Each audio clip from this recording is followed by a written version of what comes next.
د کوچني اختر په رانږدې کېدو سره د وچو میوو قیمتونه لوړ شوي دي. د کوچني اختر په رارسېدو سره پر نورو ښارونو سربیره کابل ښار کې هم د وچو میوو قیمتونه لوړ شوي دي. کابل ښاریان وایي دلته هر کال د روژې مبارکې میاشتې په رانږدې کېدو سره هټیوال د خوراکي توکو او د اختر په رارسېدو سره بیا د وچو میوو قیمتونه لوړوي. زمانی که ماه مبارک رمضان میرسه حلوای شیر، قیماق، ملایی، مربا، خرما همه چیز یک بر دو بلند میشه.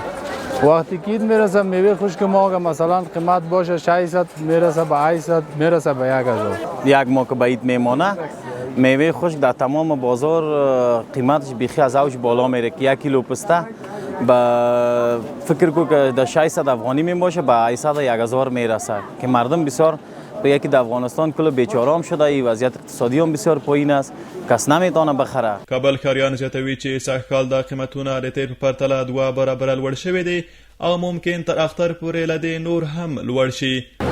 دا خو واضح خبره ده وروره چې نسبت د پروس کال نه او سږکال د موږ راغلي اوسو دلته منډۍ ته اوس میوه اخلو نسبت یو په 2 باندې نرخونه لوړ دي او شرایط خراب دي، بیکاري ده، بیروزګاري ده. د همدې وجه د علت لامل همدا ده چې میوه موږ بیه کړه یو په 2 باندې قیمتونه پورته تللي او نور هم ورځ په ورځ تر اختره پورې امکانات شته چې نور هم پورته لاړ شي. کابل ښاریان حکومت او په ځانګړې توګه کابل ښاروالي په ناغړۍ تورنوي او وایي د ښاروالۍ د بې کفایتۍ له امله دلته هر څوک په خپل زړه قیمتونه ټاکي.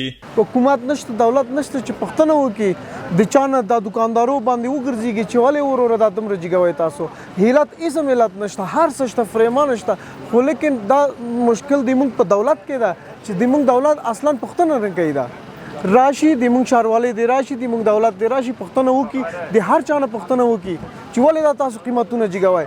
دا زه خپله زه پېژنم دلته په دغه منډۍ کې د ما کاروبار ده، زه داسې دکانداران پېژنم چې ورور خپل مال ساتي په دغه ورځ ته ساتي. کابل ښاروالي بیا په وار وار پر وچو میوو سربیره د نورو خوراکي توکو د قیمت د کنټرول خبره کوي، خو د کابل ښاریانو په خبره کابل ښاروالي یوازې شعاري خبرې کوي او په دې برخه کې تر اوسه هیڅ عملي اقدام نه دی کړی.